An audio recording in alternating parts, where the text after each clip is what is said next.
Kalau kita wajib mentaati pemimpin yang sudah terpilih, lalu kalau belum terpilih dan kita sedang melakukan pemilihan umum atau pilkada, gubernur dan kriteria semua pemimpin kita kurang serak, lalu apa yang harus kita lakukan?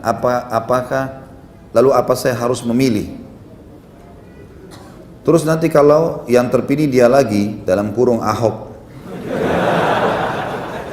dia kan kafir, apa kita wajib mematuhi pemimpin tersebut dan bagaimana sikap atau bersikap seseorang yang kebetulan kerja di pemerintahan gubernur? Kita bagi dua pertanyaan ini ya. Yang pertama masalah, kalau seandainya ada calon-calon ini semuanya tidak layak, menurut kita tidak layak, maka bolehkah saya tidak memilih? Boleh, hak kita kan. Boleh memilih, boleh enggak. Saya bisa dong memilih, saya juga bisa tidak memilih, hak saya itu. Saya rasa itu hal yang sangat rasional sekali kok. Kita bisa mengatakan saya kalau pilih sembarangan lalu saya bertanggung jawab depan Allah hari kiamat, itu jelas gitu ya. Ada keadaan teman-teman antum tidak bisa kalau tidak milih. Seperti kasus sekarang. Tentu saya pribadi dan saya berharap semua muslimin sudah paham masalah itu. Kita tidak berharap Ahok ini jadi gubernur lagi, mustahil. Dan semoga Allah turunkan dia dan hukum dengan perilakunya, mustahil itu, sudah tidak mungkin. Ya, sedangkan dia tidak menghina saja agama Islam, nggak mungkin dipilih itu. Kebetulan aja dulu karena dia berpadar sama seorang muslim. Kalau dia dulu sendirian belum tentu dia menang, gitu kan. Sekarang secara kebetulan karena peraturan pemerintah kita, yang satu jadi presiden, yang satu jadi gantinya kan gitu. Kalau dia sendirian belum tentu, gitu. Saya sangat yakin sebenarnya, kalaupun dia mencalonkan diri lagi, belum tentu dia menang kok. Kecuali ada permainan-permainan yang tidak benar, tidak fair, Allahu a'lam. Tapi dia sudah menghina Islam, maka mustahil. Kalau masih ada orang Islam yang dukung, ini munafik. Munafik, jelas. Allah mengatakan dalam surah An-Nisa ayat 138, 139. Allah mengatakan dan beritakan berita kepada orang-orang munafik bahwasanya mereka akan kena siksa yang pedih, orang-orang yang menjadikan orang kafir sebagai pemimpin mereka dan meninggalkan orang-orang yang beriman. Apakah mereka mengira ada kemuliaan di tengah orang-orang kafir itu? Ketahuilah, kemuliaan dan kemenangan di sisi Allah saja. Jadi jelas Allah menyebutkan dalam An-Nisa 138, 139, orang-orang yang membela pemimpin non muslim di wilayah muslim adalah munafik. Jelas sampai dia bertaubat. An-Nisa mengatakan itu.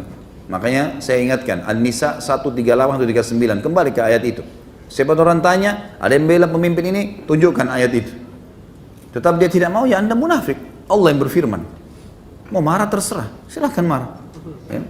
Nggak ada yang takut dengan dia marah gitu. Jelas-jelas salah kok, gitu kan? Di situ justru dibutuhkan kejantanan seorang mukmin. Salah ya salah, mau bagaimanapun tidak ada masalah. Mati itu di tangan Allah Subhanahu Wa Taala, gitu kan? Kecuali kalau memang masalah masih ada toleransinya, mungkin. Nah kalau misalnya pemimpin itu dua-duanya Muslim, kemudian memang kita tidak seret, ya sudah hak kita. Tapi kalau nanti orang ini pun misal, insya Allah tidak, dia mencalonkan diri lagi, maka tidak ada pilihan, antum harus pilih si Muslim. Cari yang muslim, tidak boleh antum biarkan tidak memilih. Ini saya sudah bilang pada pertemuan beberapa pertemuan yang lalu, kalau salah yang sempat tanya, sudah ditanyakan oleh beberapa masyayikh ya, di antara guru yang saya sangat hormati Syekh Sulaiman Ruhaili, beliau salah satu tenaga pengajar di Masjid Nabawi sekarang, dan beliau Masya Allah kapabilitas ilmu sangat bagus. Waktu kami tanyakan masalah ini, beliau mengatakan jelas sekali kok bahasanya. Kalau keadaan seperti Jakarta sekarang, kalaupun orang ini betul-betul tercalonkan, waktu itu belum ada pembicaraan dia menghina Islam ya. Waktu kami tanyakan ini belum ada penghinaan Al-Maidah 51, belum terjadi. Beliau tetap mengatakan kalau betul terjadi ada pemimpin non muslim tercalonkan, pemimpin muslim tercalonkan, maka dipilih pemimpin muslim walaupun ada kekurangannya. Nggak bisa tidak. Jadi jelas sekali di sini. Sekarang pertanyaan selanjutnya yang kedua dari masih sama, bagaimana kalau terlanjur ada pemimpin non muslim? Saya sudah pernah jelaskan ini. Kasus pada saat Ahok dipilih jadi pemimpin, jadi gubernur, gitu kan?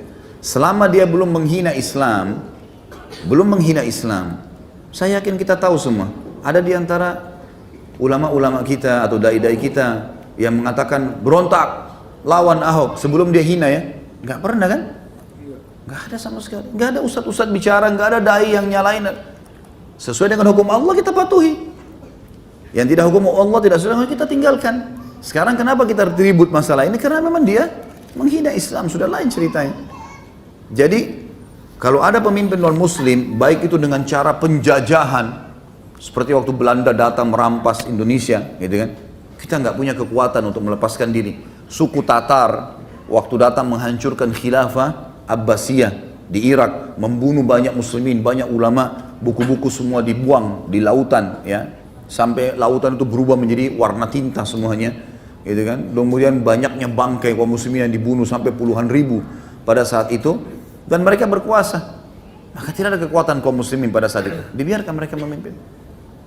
Tapi kita berusaha, tentu kita berusaha maksimal untuk bisa, ya, mendapatkan pemimpin yang muslim. Tapi kalau sudah terlanjur atau kita berada di, baik itu dengan cara penjajahan atau misalnya kayak gini sekarang kasus Ahok di Jakarta kena sistem yang muslimnya jadi presiden, dianya langsung jadi, selama dia tidak buat masalah ya sudah, tunggu sampai jabatannya selesai.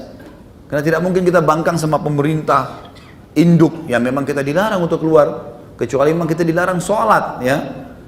Karena kata Nabi SAW, taatilah pemimpin kalian walaupun seorang budak berkulit hitam dari Habasyah, dari Ethiopia, gitu ya. Walaupun pundakmu dipukul, ya, hartamu diambil, kalau selama dia pemimpin yang induk, ya, kalau kita bicara masalah presiden dan seterusnya ini atau raja, kita patuhi, gitu ya. Selama dia tidak melarang kita sholat. Kalau sudah melarang sholat sudah lain ceritanya. Allahu a'lam. Ya.